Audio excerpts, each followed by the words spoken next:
नमस्कार दोस्तों, मैं हूं जितेंद्र दीक्षित। 4 पीएम महाराष्ट्र में आपका स्वागत है। खतरा टल जरूर गया है, लेकिन अब तक खत्म नहीं हुआ। जी हां, महाराष्ट्र सरकार के ऊपर बीते 9 दिनों से जो संकट के काले बादल मंडरा रहे थे, वो फिलहाल के लिए छंट गए हैं। लेकिन संकट अभी भी बरकरार है।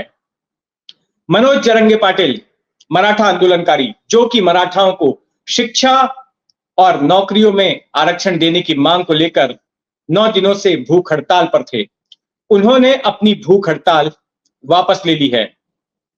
लेकिन इसके साथ साथ सरकार को एक अल्टीमेटम भी दिया है, एक चेतावनी दी है कि अगर 2 महीनों के भीतर सरकार इस मामले में अधिसूचना जारी नहीं करती है कि मराठाओं को आरक्षण मिलेगा, तो फिर से वे तीव्र आंदोलन करेंगे। और इसके लिए उन्होंने तारीख मुकर्रर की है 2 जनवरी की। उनका कहना है कि अगर 2 जनवरी तक सरकार इस मसले का तोड़ नहीं निकाल पाती और मराठाओं को आरक्षण नहीं देती, तो फिर ऐसे में राज्य भर से मराठा आंदोलनकारी मुंबई कूच करेंगे और मुंबई को ठप कर दिया जाएगा। कोई अपने घर से बाहर नहीं निकल पाएगा। आर्थिक और इंडस्ट्रियल ब्लॉकेज लगा दिया जाएगा। तो फिलहाल के लिए राहत की सांस ले रहे हैं मुख्यमंत्री शिंदे। लेकिन आखिर अनशन तोड़ने के लिए उन्होंने मनाया कैसे मनोज जरंगे पाटिल को? क्योंकि दशहरे के अगले दिन से, जब से वो अनशन पर बैठे हुए थे, तब से उन्होंने एक ही बात की रट लगाई हुई थी कि अगर मराठाओं को आरक्षण नहीं मिलेगा तो फिर वो अपना अनशन जारी रखेंगे। और कल के दिन से ही, यानी कि अनशन जिस दिन उन्होंने तोड़ा, उसी दिन सुबह से उन्होंने पानी पीना भी छोड़ दिया था। उसके पहले तो उन्होंने अन्न त्यागा था, लेकिन फिर उन्होंने पानी पीना भी तोड़ दिया था। परसों के दिन एक सर्वदलीय बैठक बुलाई गई थी और उस बैठक में सभी पार्टी के नेताओं ने इस प्रस्ताव पर दस्तखत किए कि मनोज जरंगे पाटिल को सरकार को और थोड़ा सा समय देना चाहिए, ताकि सरकार इस तरह के आरक्षण का मसौदा ला सके जो कि कानून के दायरे में टिक पाए और अदालत आगे चलकर उसको खारिज ना कर दें।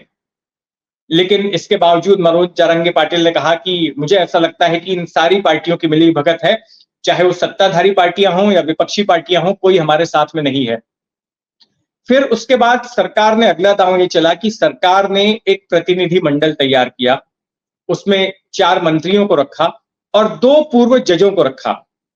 और इस तरह से इन 6 लोगों का प्रतिनिधि मंडल जालना के अंतावली गांव पहुंचा, जहां पर मनोज जरंगे पाटिल अनशन कर रहे थे, और वहां उनके साथ में बातचीत की गई। करीब ये बातचीत 2 घंटों तक चली और 2 घंटों की बातचीत के बाद मनोज जरंगे पाटिल को यह समझाने की कोशिश की गई इस बातचीत के दौरान कि देखिए, सरकार को समय चाहिए, सरकार जो है सिंसियर है, सरकार अपने वादे पर कायम रहेगी कि मराठाओं को आरक्षण देना है, लेकिन जो कानूनी प्रक्रिया है उसमें समय लगेगा। और सरकार जो है एक जो कमीशन है, बैकवर्ड क्लास कमीशन, उसको ये जिम्मेदारी दे रही है कि वो इस तरह की जानकारी जुटाए, इस तरह का डेटा जुटाए, ताकि सुप्रीम कोर्ट को इस मामले में संतुष्ट किया जा सके कि वाकई में मराठा पिछड़े हैं।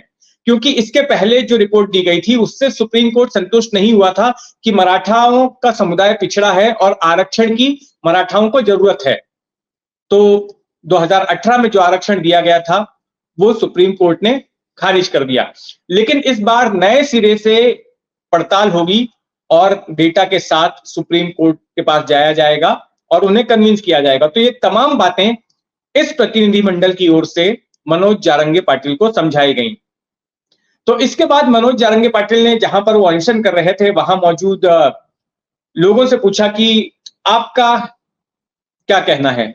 एक उन्होंने इम्प्रॉम्प्टू रेफरेंडम करा दिया तुरंत फुरत में और बोला कि आप जो बोलेंगे मैं वो करूंगा, क्या मुझे अनशन वापस लेना चाहिए। तो इस पर वहां जो भीड़ मौजूद थी, उसने कहा कि जी हां, आप अपना अनशन वापस ले लीजिए। और उसके बाद फिर मनोज जारंगे पाटिल ने घोषणा की कि वो अपना अनशन वापस लेते हैं, लेकिन इसके साथ साथ उन्होंने तमाम शर्तें भी रखी। उन्होंने ये भी कहा कि भले ही वो अनशन को वापस ले रहे हों, लेकिन राज्य भर में जो सिलसिलेवार तरीके से जो उपोषण का कार्यक्रम चल रहा है, वो लगातार जारी रहेगा और तब तक जारी रहेगा जब तक आरक्षण मिल नहीं जाता है। इसके साथ मनोज जारंगे पाटिल का यह भी कहना था कि वो खुद अपने घर पर तब तक नहीं जाएंगे जब तक कि सरकार आरक्षण की मांग को मान नहीं लेती है और आरक्षण का ऐलान नहीं करती है। तो घर से बाहर ही रहने वाले हैं। तो ये तमाम बातें हुई और इसके बाद एकनाथ शिंदे ने धन्यवाद अदा किया कि मनोज जारंगे पाटिल साहब, आपने हमको समय दिया, इसके लिए बहुत बहुत शुक्रिया। और एक राहत की सांस फिलहाल शिंदे सरकार ने ली है। लेकिन अब चुनौती आगे शुरू होती है कि इन 2 महीनों में सरकार क्या कर पाएगी, किस तरह से आरक्षण देने की प्रक्रिया पूरी हो सकेगी। एक तो यह है कि दिसंबर में शीतकालीन सत्र शुरू हो रहा है महाराष्ट्र विधानसभा का। तो उस शीतकालीन सत्र में एक प्रस्ताव पारित किया जाएगा मराठाओं को आरक्षण देने का, और उसके बाद हो सकता है कि घोषणा कर दी जाए। लेकिन अगर अदालत में मामला चला जाता है तो फिर से बवाल खड़ा होगा। लेकिन कुछ राजनेताओं का यह कहना है कि महाराष्ट्र सरकार के बस में ही नहीं है कि वो मराठाओं को आरक्षण दे सकें, क्योंकि सुप्रीम कोर्ट ने एक पुराने फैसले में आरक्षण को लेकर 50% तक कैप लगा रखी है, एक सीमा तय कर दी है कि 50% के ऊपर आरक्षण नहीं दिया जाना चाहिए।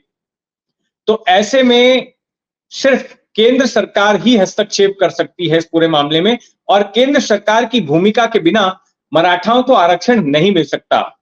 और इसके लिए केंद्र सरकार को क्या करना होगा? केंद्र सरकार को संसद के सत्र में, चाहे वो विशेष सत्र हो या फिर रेगुलर शीतकालीन सत्र हो, उस सत्र में एक प्रस्ताव लाना होगा, एक बिल लाना होगा, और उस बिल के तहत मराठाओं को आरक्षण देने के प्रावधान होंगे। और जब एक बार ऐसा हो जाएगा तो फिर वो कानून बन जाएगा। फिर सवाल आ जाएगा कि क्या सुप्रीम कोर्ट को संसद की ओर से पारित किए गए किसी कानून को दरकिनार करने या खारिज करने का अधिकार है, वो एक अलग डिबेट हो जाएगी। लेकिन इससे पहले भी सरकार ऐसा कर चुकी है। जब सुप्रीम कोर्ट ने कोई एडवर्स ऑर्डर दिया, कुछ ऐसा आदेश दिया जो सरकार को पसंद नहीं था, तो सरकार ने संसद के रास्ते से अपनी बात मनवा ली और जो करना चाहती थी वो कर लिया। तो इस मामले में भी अब महाराष्ट्र के राजनेताओं का यही कहना है कि मोदी सरकार को हस्तक्षेप करना पड़ेगा और उन्हीं से ये मामला शांत हो सकता है। और ये मामला संवेदनशील इसलिए भी बना हुआ है क्योंकि बस 5 या 6 महीने में लोकसभा के चुनाव हैं, और एक सेंटिमेंट मराठा समुदाय के बीच बीजेपी को लेकर बन रहा है। और वो जिस तरह से देवेंद्र फडणवीस महाराष्ट्र के जो गृह मंत्री हैं उनको टारगेट किया जा रहा है, उससे बात साफ पता चल रही है कि मराठा समुदाय बीजेपी से नाराज हो रहा है। और बीजेपी मराठाओं की नाराजगी वहन नहीं कर सकती राज्य में, क्योंकि इलेक्टोरिकली चुनाव की दृष्टि से मराठा समुदाय काफी वजन रखता है, 33% आबादी है। और ऐसे में अगर ये समुदाय नाराज हो जाता है तो जाहिर तौर पर इसका असर चुनाव नतीजों पर पड़ेगा। तो कुल मिलाकर फिलहाल मामला टल गया है, लेकिन अब सरकार को हरकत में आना है। तो हम देखेंगे कि सरकार की तरफ से किस तरह की हलचल होती है और इस मसले का तोड़ निकालने के लिए सरकार आगे क्या करती है। आप भी अपनी नजर बनाए रखें 4 PM महाराष्ट्र पर। धन्यवाद।